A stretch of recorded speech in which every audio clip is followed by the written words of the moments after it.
Welcome, welcome, welcome to the Wild Yoga Tribe podcast. I'm your host, Lily Allen Duenas. Together, we'll talk about the world of yoga and we'll talk to people from around the world. Join us for authentic conversations about the global yoga ecosystem, and we'll cover yoga philosophies and methodologies along the way. Inhale, exhale. We're about to dive in.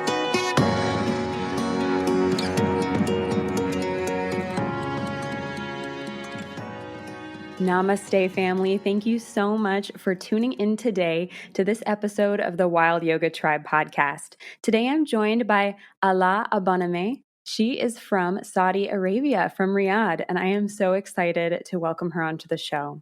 So Alaa has over 15 years of experience in yoga, functional movement, meditation, yoga retreats, sound therapy, healing, breathwork, Ayurveda, and other practices. In 2014, she actually co-founded the very first dedicated yoga and well-being center in Saudi Arabia. It was called Sukun. It was a really important refuge for people in Riyadh and also hosted several renowned international speakers. I mean, we're talking about Deepak Chopra and Max Strum here. Like, wow. So most recently, Alaa founded Imtidan. Imtidan is a well-being consulting and event management company which curates and runs wellness retreats, activations, and spaces. She does hold a BSBA from the University of Denver back in the US and is an internationally certified yoga and meditation master as well as a sound therapist. She has also completed over 5,000 hours of training across the USA, UK, Europe, Asia, and the Middle East.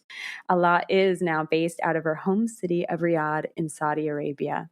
So please join me and let's welcome Alaa onto the show today. Thank you so much, Alaa, for being here. Hi, thank you for having me, Lily. That's a very humbling intro. I feel very grateful for that. So thank you for having me today. Oh, absolutely. It's really my joy. I'm so excited to dive into so many elements of what you've done and what you're doing. I feel like I'm nervous. I want to have a 3-hour conversation with you, so I'll do my best to keep it to our hour. So just for starters, could you tell us how you were first introduced to the path of yoga?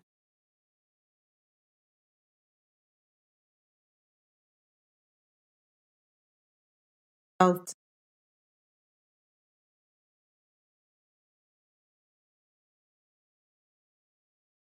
I was going through some kind of a crisis, if you will. I used to be an investment banker, and I suffered from extreme burnout, and I needed something to just help me get back into some kind of balance. So it started in that way, and it was just for myself, like in a way just to help me personally in my life. And I never dreamed that it would take the shape that it did, and it's just been an incredible journey since.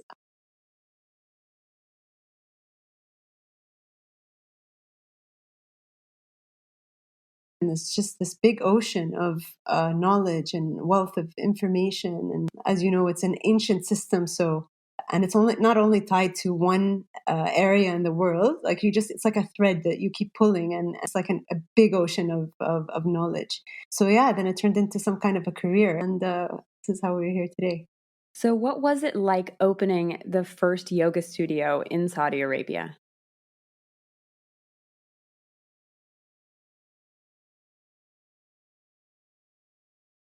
Out of my home, and then the space that I just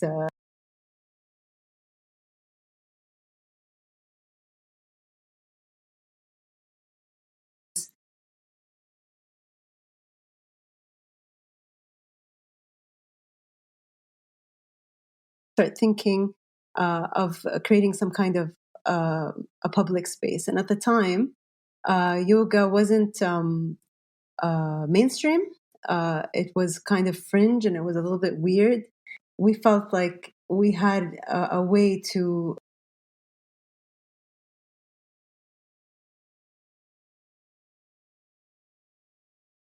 We put it in the framework of well-being, and just derive the benefits that were suitable for our kind of culture. And we teamed up with a physiotherapy center to kind of open the first public space that welcomed people to all kinds of yoga and well-being classes.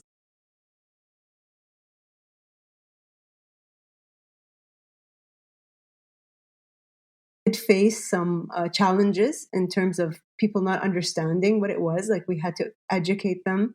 And once we got a few people through the door, that was that, because, the word of mouth, because yoga is something that it really gives back, and it's universal. And when they understand that it really has this kind of benefit to health and well-being, and how it impacts our state of mind, and our sense of peace and sense of self, and our relationships and our productivity. Like, it just kept growing internally like that.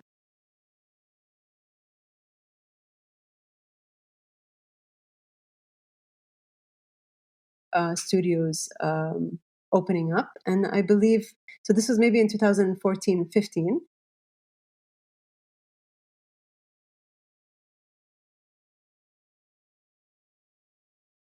Having a yoga studio as a legal entity. So no longer would you have to tie it to another function, like a physiotherapy or a hospital, or something like that. So it started becoming recognized in its own right as an entity. And to this day, this is what we have. So you're able to go and get yourself a licensed yoga studio. And there's a lot of promotion within the government here for it now. So yeah, I'm really, really grateful for that. Wow. Did you just say, Allah, that there's promotion in the government to open a yoga studio? Yes, and they're pushing for well-being events.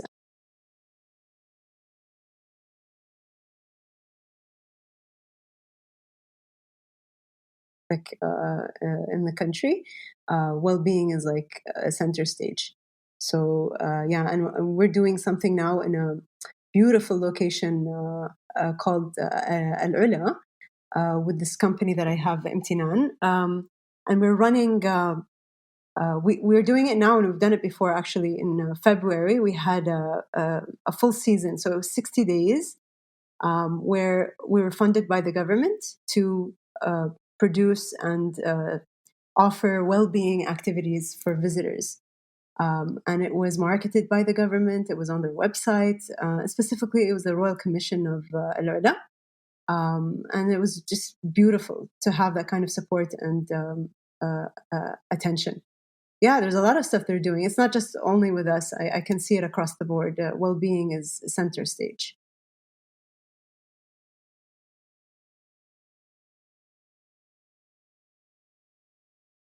How that works, but I do know that entity exists. I had no idea that yoga could join the Olympics.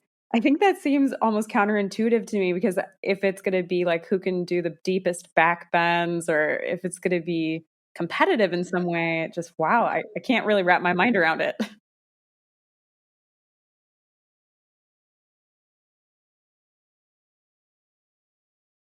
Moving away more from the esoteric and the more the deeper stuff.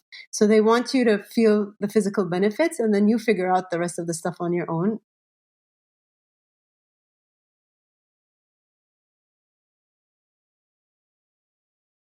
We need from the practice. Not a lot has to be said about it, but I do agree. Yeah, having it at the Olympics is a bit because yeah, it shouldn't be something that you're striving for.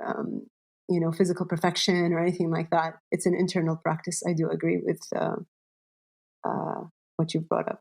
Yeah. And so, just to touch on it very lightly, do you feel like your culture, your community is interested in the spiritual aspects, or do you think it's just very physical still? Very much. No, no. You have different kinds of people, just like in any place in the world. Um, but I do know that yoga has this effect on people. They come in for the stretch and they leave with a lot more. Like, something happened. It's just different, and people are in different stages in their lives.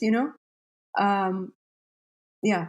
So I can't say it's specific to my culture or of specific people. I think there's a lot of variables that go into answering that question. I can't specify.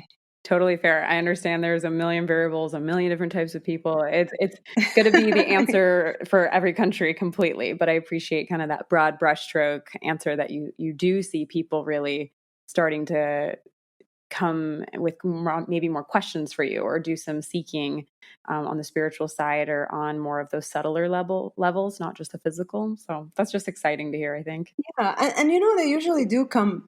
So they have the practice, and then they ask, like, what happened there? I feel so clear. I feel so present, and then you can explain to them. And I think this is a very good approach to be minimal in the way that you what you offer, because the practice really does speak for itself. Just as long as the intention is there, and the way you're offering is intelligent, simple enough. I think the energy shines through the way you present anything. So there's not always a need to go so deep in what we say. It's more about what we do and our presence, and the energy. I appreciate that. And I agree that sometimes if you can leave things unsaid so that they can discover for themselves, like we're our own best teacher, there's no simpler way to put that I think with our inner investigation and inner awareness and all that stuff, that is a huge gift of yoga. To talk to you more about sound therapy. You're the first sound therapist I've had on the show. And I would love to dive into it a little bit more. So just in case our listeners are really unfamiliar with the topic, can we just kind of define what sound therapy is a little bit?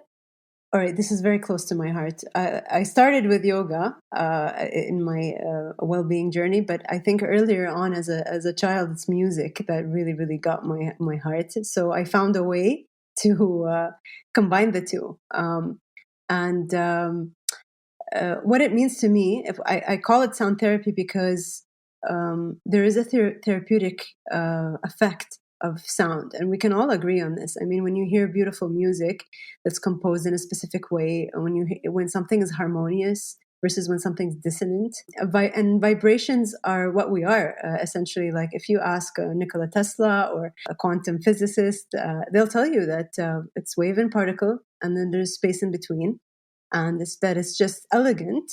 And this is the theory behind what sound therapy is, or sound healing, if you call it that, is that it's just elegant to treat vibration with vibration. So if you're vibration, it's elegant to treat vibration with vibration.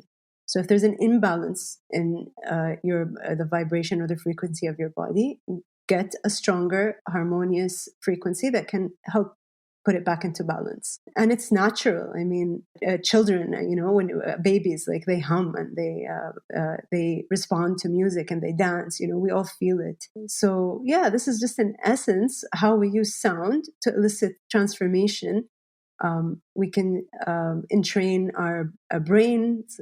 We can change the frequencies of our cells, of our organs. We can elicit and release emotions.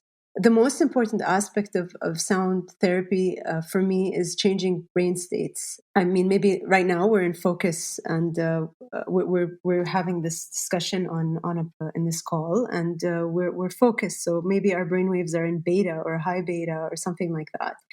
When you're more relaxed, it's you move into alpha, and maybe when you're about to sleep or you're daydreaming or you're dreaming, you're into theta. And then when you're in very, very deep sleep, and this is when your body regenerates and your tissues regenerate, this is when you're in delta. And we can actually elicit or change your brain state without you doing anything. And this is a little bit of the difference between yoga and sound therapy. In sound therapy, people don't have to make any effort at all. They just lie there and they allow the vibrations to bathe in them. That's why they say it's a sound bath, because literally you're bathed in the vibrations, and then you don't have to do anything. So it's kind of like taking an elevator versus when you're meditating or you're practicing yoga or something like that. It's like you're taking the stairs. And they both kind of get you into the same place. Like you can get into a flow state, but this is the lazy way, and that's the more effort way. And there's of course benefits to both. But I like combining them too, because that's ultra powerful. That was a great introduction to sound therapy. My question is, if people are like, okay, I get it, like music affects me, I definitely can feel, my mood can change because of the song that's on the radio. Or I get that, I can hum and then I can just make myself feel better just by humming. How do you think that, how would you kind of explain to someone who has maybe some questions about, well, how does it actually alter the brain? Or I know you mentioned Nikola Tesla, the wave and the particle and the space in between, but is there anything kind of either, personal or scientific or anything that you offer to people who are skeptical? So I give them like an example of a pendulum, for instance. If I don't know if you've ever done this in your science class when you're in high school or when you're in school, and if you start a pendulum and you put if you have like 4 or 5 of them and you start one and then you start the other one, you start the third one, they all started at different times. In the beginning they're all swinging at different rates, and then maybe if you come back in a minute or so, they start all moving in the same motion. And how is that explained? Is that because one entrained the other, and the other one entrained the other. You know what entrainment means? Is to pull something into your frequency. Um, and this is something physical that people can see with their own eyes. So that's what happens to your frequency, your brain frequency, is literally they get pulled into the higher frequency, and they start vibrating at the same rate. Another one is that our bodies are 80% water, and a vibration moves through water. Like, I mean, if I put a glass full of water in front of a loudspeaker, like if you were in a concert or something and you had one of those really big speakers and you put water in front of it, what happens to it? It vibrates. So it moves. So the actual vibrations can move the water in your body. So each cell has 80% water, and that can vibrate. So it's like you're getting an internal massage. This is also a very nice benefit from the sound baths, is that there's also physical sensation. Nobody is physically touching you, but the waves are going into places that even the best masseuse can't get into, like into your liver and your kidneys. And it can shake literally any water in there, and maybe if there's any tension in your muscles and your cells, it kind of releases it. And often you find people after a sound bath and they feel like this detoxifying feeling, like they want to go to the toilet a lot and they want to drink a lot of water. They feel a release. Sometimes I have people that start their cycles right after a sound bath. There is like scientific, visceral, physical evidence.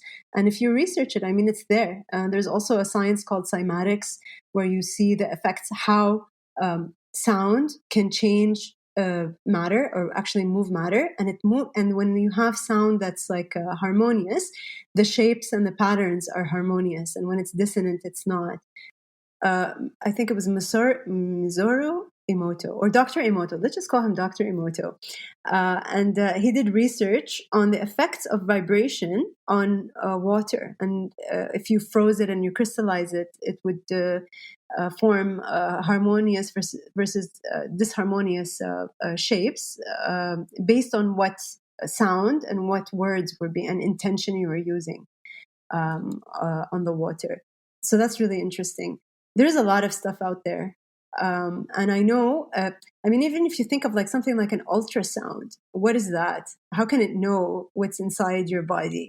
It can see things.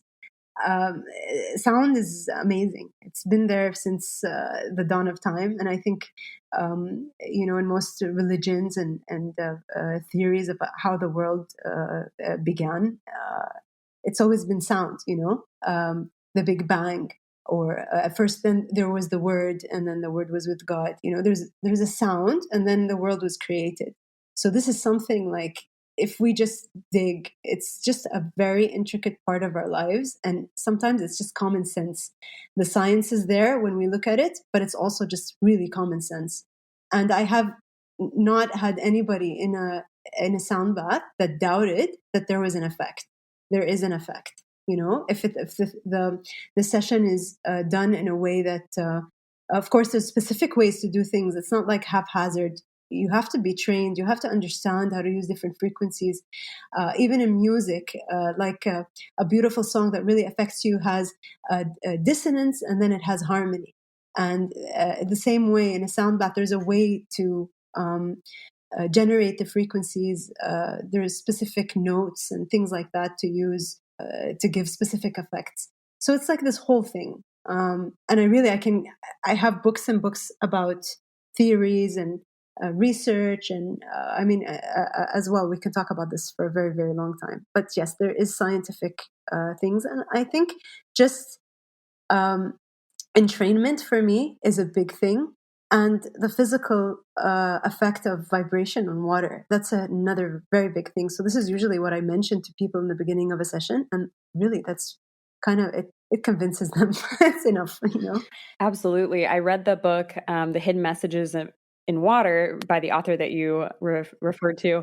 And I think I read that maybe 10 years ago. My mom was reading it and she passed it on to me. It blew my mind.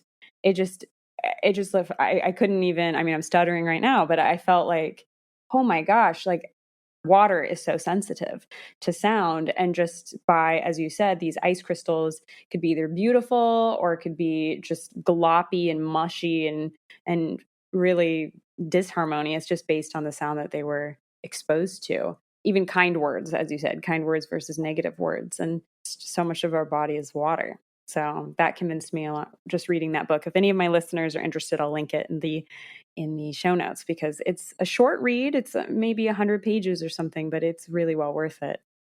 There was one thing actually that I'm just as you were talking, I remembered about rhythm. Rhythm is very important to the brain and to human beings. So even like if using a gong in sound therapy, it's a percussion instrument, and all human beings respond to rhythm because our heartbeat is a rhythm, and if it's something speeds up, our heartbeat speeds up.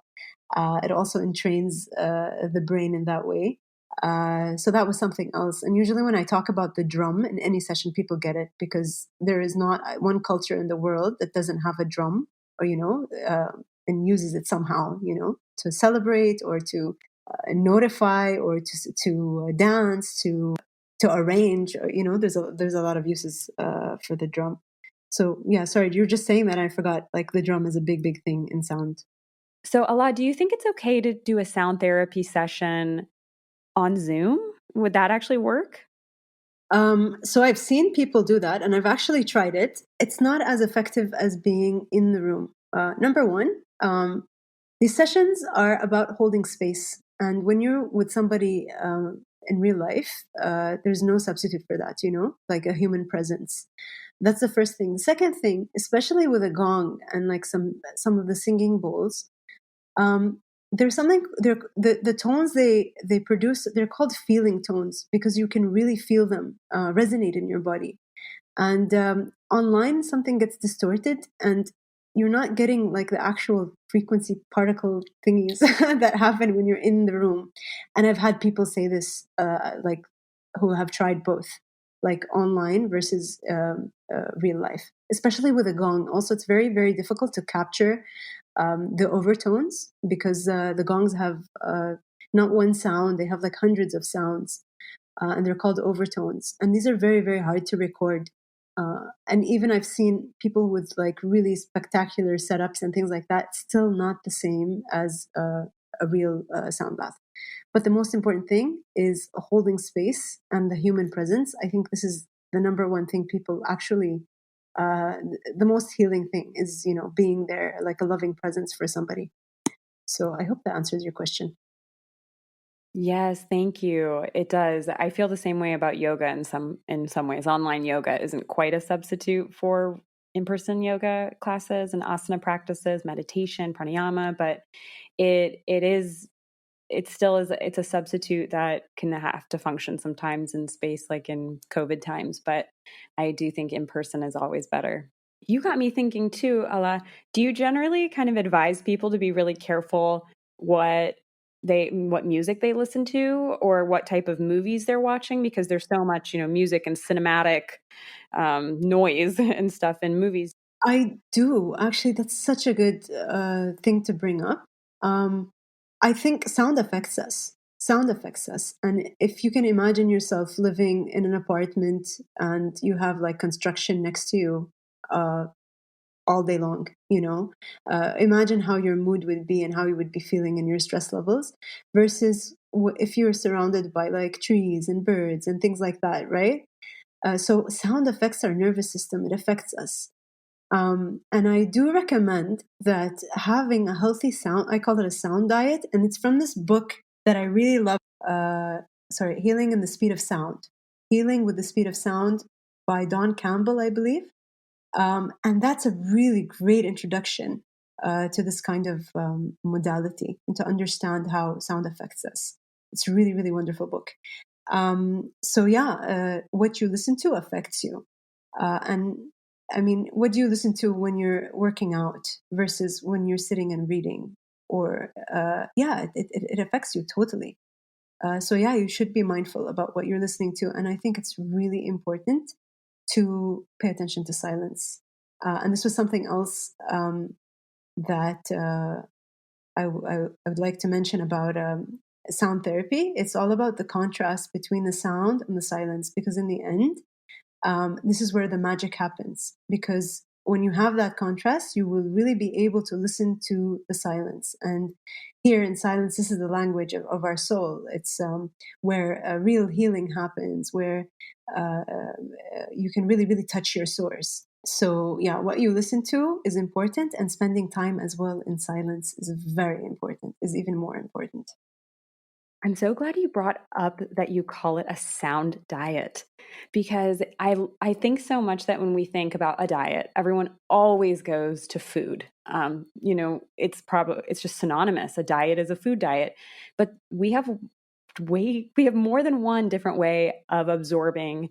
We have more than one different sense organ. We don't just have the mouth, we have the eyes, we have the ears, we have the nose. There's so many different modes of consumption that I think we have to be mindful of on our path as practitioners or as spiritual beings, or just someone who wants to grow or be more self-aware. I'm really just got amped up when you mentioned sound diet.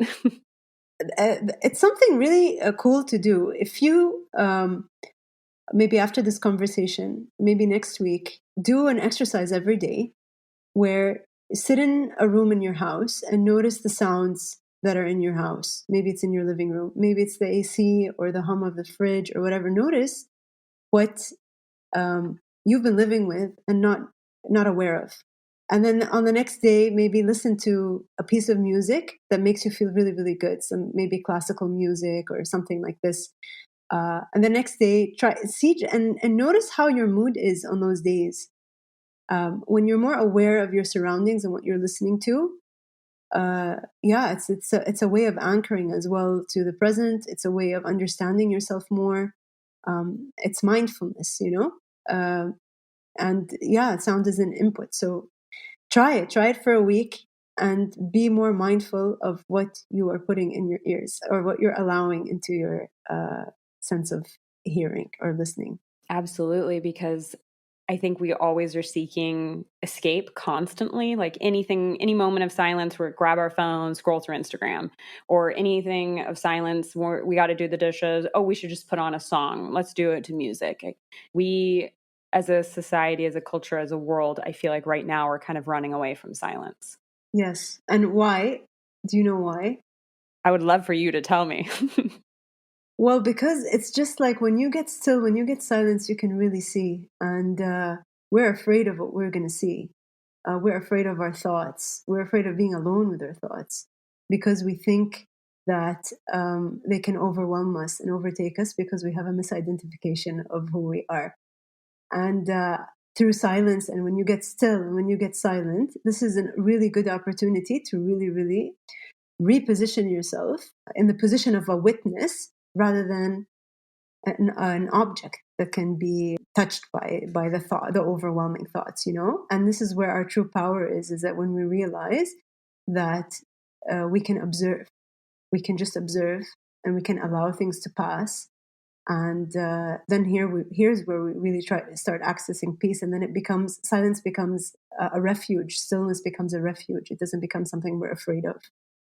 I agree, and that's also my belief as well, that people are scared to look inward. They're very scared of what they'll see there: unhappiness, suffering, discomfort, frustration. If they're facing themselves, I think they fear they'll be flooded with negativity. Yes, yes. Yeah, and the thing is, what they'll realize is actually if they sit, they'll see that it's all just not real, and they can actually deal with it because they can take a look. They'll find like a place that they can truly anchor in, and then they can take the actions that can change the things that they can control, and then they can have the clarity and the wisdom and the discernment to see the things that they can't, so that there's no reason for them to be, having negative thoughts about them in the first place, right? Right. No, that's completely true.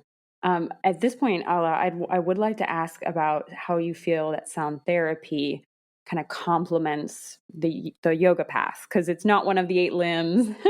Sound therapy isn't, but how do you feel they complement? No, no.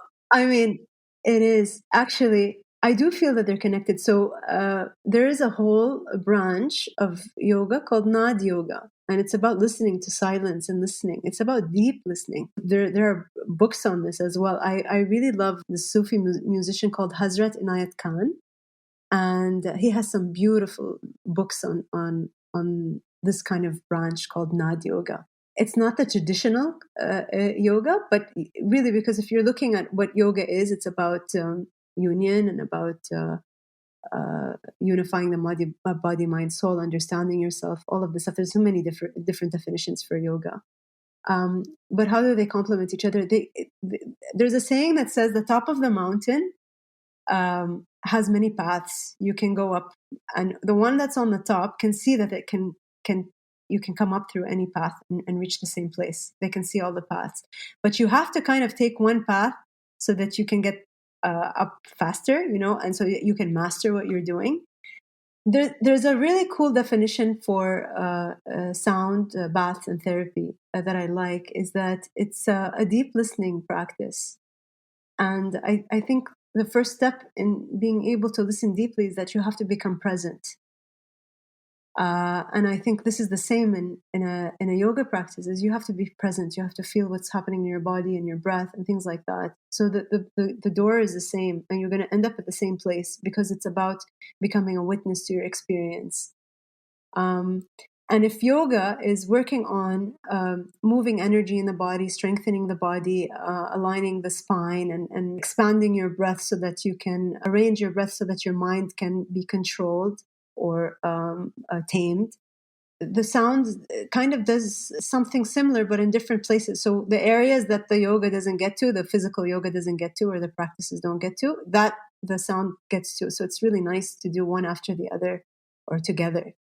And they're going to the same place. It's the different language, but they're going to the same place. Yes, as Swami Satchidananda says, one truth, many paths. That's one of my favorite ways to think about it. Yes, yes, absolutely.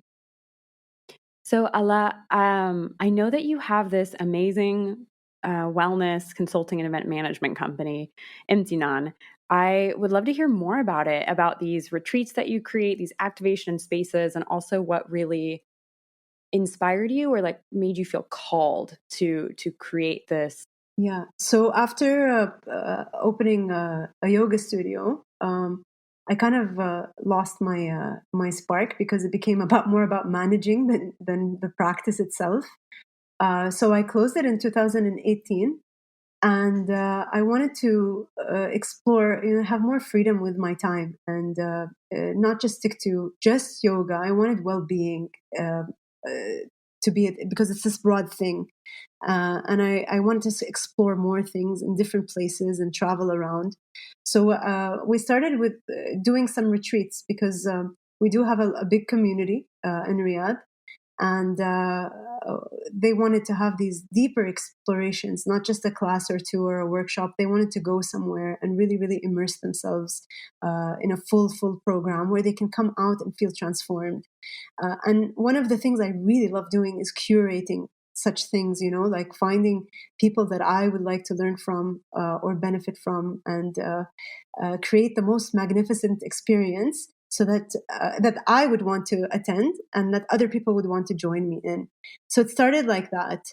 And then as we're doing these things, bigger opportunities come along, for instance, like Alaa, or other big events and things like this. So it made sense to kind of create some kind of entity that could umbrella these things, and so that we can grow and be able to provide the kind of things that we would want to see, for people.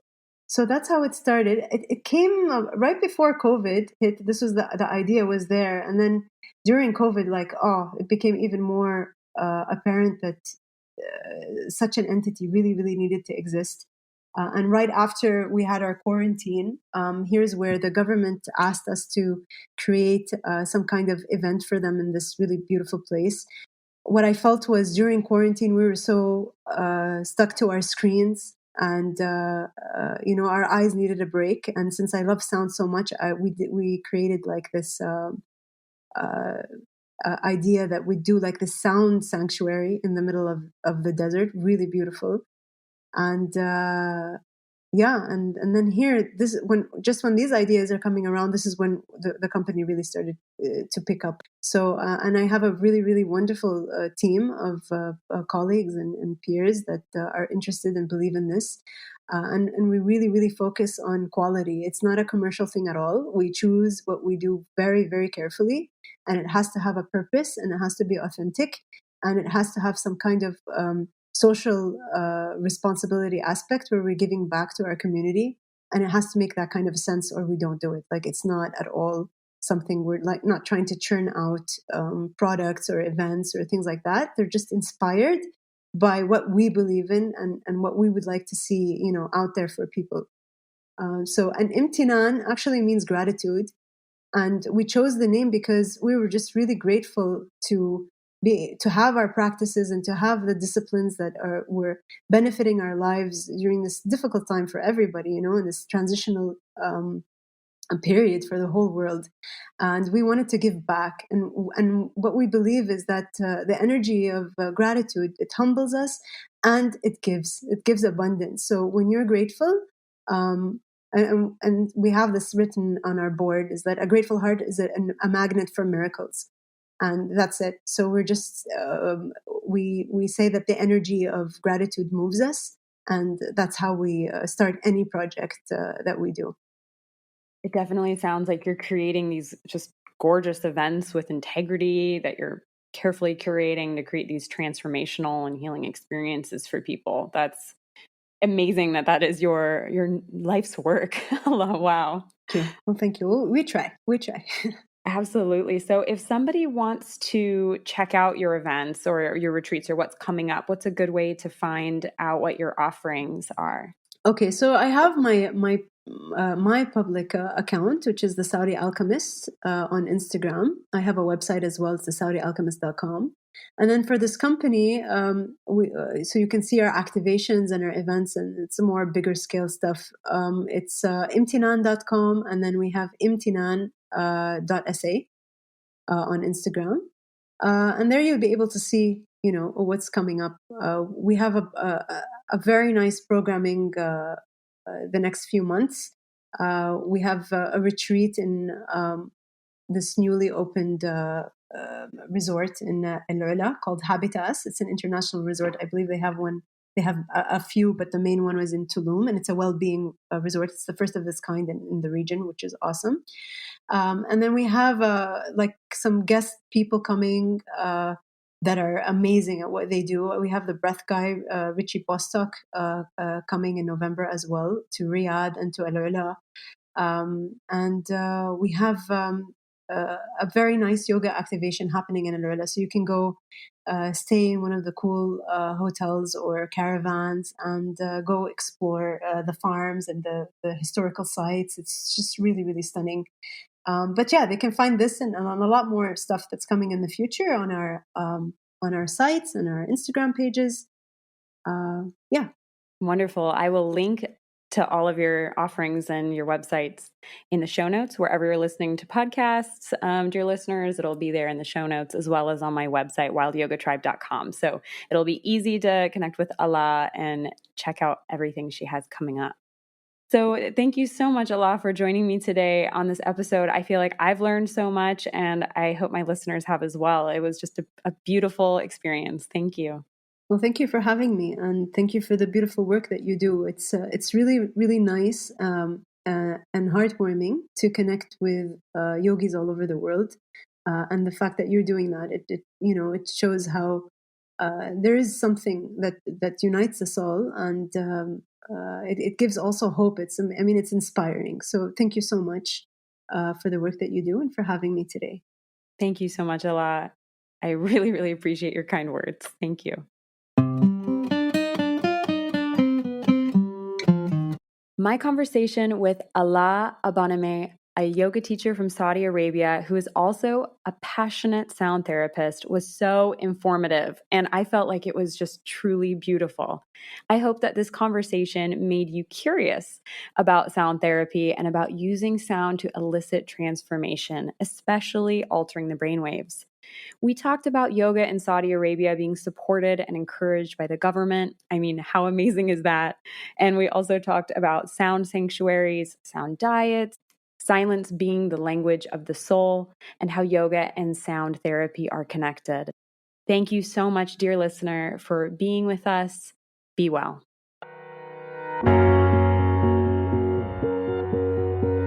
Feel like getting social? Connect with me and the Wild Yoga Tribe on social media on Facebook, Instagram, and YouTube.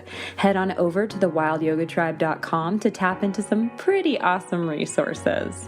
Meditate with me on Insight Timer, a free app on Apple and Android devices, and join me for a yoga class on YouTube. Jazz up your week and get a bit of yoga in your life.